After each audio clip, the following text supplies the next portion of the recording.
ये सच्चाई है यहाँ की कि 30 लाख आबादी है यहाँ युवाओं की लगभग, और 15 लाख बेरोजगार हैं। 15 लाख बेरोजगार हैं, आप हजारों पद खाली रख रहे हैं, आप नौकरियां नहीं दे रहे हैं। यह है सच्चाई। अग्निवीर को देखिए कैसा स्कीम है, आप जानते होंगे। आप माताएं अपने बेटों को भेजते हैं सरहद पे देश की रखवाली करने के लिए, और ये लोग क्या कर रहे हैं? सेना को ठेके पे दे रहे हैं। कह रहे हैं कि सेना की जो भर्ती है वो भी ठेके पे होगी। 4 साल बाद 75% लड़के वापस आ जाएंगे। फिर क्या करेंगे? किसी के ऑफिस में काम करेंगे, कहीं नौकरी ढूंढते हुए भटकेंगे। तो यहाँ के पहले कम से कम 4000 लोग सेना में भर्ती होते थे। अब जो नया नियम आया है उसके जरिए मात्र 400-500 सेना में जा पाएंगे, और उनमें से भी 75% वापस आ जाएंगे 4 साल बाद। आप सोचिए कि इन लोगों की नीयत क्या है। बहुत स्पष्ट है, सत्ता में रहने के लिए चुनाव के समय आपके सामने कुछ भी कह डालेंगे, कुछ भी कह डालेंगे, कैसे कैसे बड़े बड़े वादे करेंगे, लेकिन जैसे ही चुनाव चले जाता है आपको भूल जाते हैं। जैसे ये सब बातें खत्म, प्रचार खत्म, जैसे अग्निहोत्री जी कह रहे थे कि हेलीकॉप्टरों में पैसे ला रहे हैं, एम्बुलेंस में शराब आ रही है। अगर ये सच्चाई है तो आप सोचिए कि पैसों से चुनाव नहीं जितवाएंगे आप, कि आप अपने भविष्य के आधार पर अपना वोट देंगे। आप शिक्षित हैं, समझदार हैं।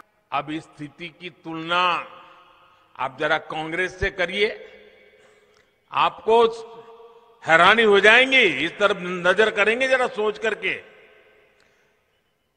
कांग्रेस का इतिहास क्या है और लोगों का कांग्रेस के प्रति गुस्सा कितना है। एक बार सरकार से गई तो फिर उसका वापस लौटना ही मुश्किल होता है। अब देखिए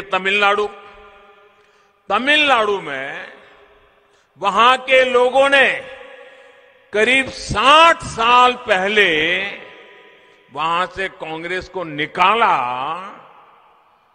अब तक वापस नहीं आई। 60 साल हो गए, घुसने नहीं देते। ये पश्चिम बंगाल देखिए, त्रिपुरा देखिए, वहां के लोगों ने 50 साल हो गए कांग्रेस को हटाया। 50 साल पहले 50 साल में पैर नहीं रखने दिया उनको। उत्तर प्रदेश, बिहार और गुजरात के लोगों ने कांग्रेस को करीब करीब 40 साल से सत्ता के बाहर करके रखा हुआ है। कितना गुस्सा होगा आप अंदाज कीजिए। उड़ीसा के लोगों ने भी कांग्रेस को करीब करीब 30 साल से सरकार में आने से रोक रखा है। नागालैंड में भी कांग्रेस करीब करीब 25 साल से लगातार चुनाव हार रही है। आज दिल्ली, पश्चिम बंगाल, आंध्र प्रदेश, नागालैंड, सिक्किम, कई ऐसे राज्य हैं जहां कांग्रेस का एक भी विधायक नहीं है। भाइयों बहनों, कांग्रेस का आधार आज भी परिवारवाद ही है। ऐसी कांग्रेस पार्टी हिमाचल के लोगों की अपेक्षाओं को, आकांक्षाओं को कभी पूरा नहीं कर सकती। आपने 5 साल पहले कांग्रेस की विदाई कर दी थी, अब उसे लौटने नहीं देना है, घुसने मत दीजिए। आज मुझे ये देखकर खुशी है कि हिमाचल के लोगों को भी ये भली भांति समझ आ गया है कि 5 साल बाद हर बार सरकार बदलने की परंपरा, इस परंपरा ने सबसे ज्यादा किसी का नुकसान किया है तो राज्य का नुकसान किया है। राज्य के नौजवानों के सपनों को कुचल दिया है।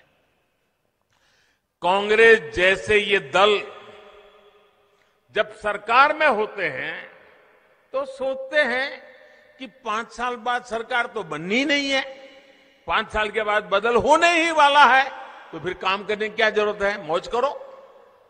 यही करते रहते हैं ना।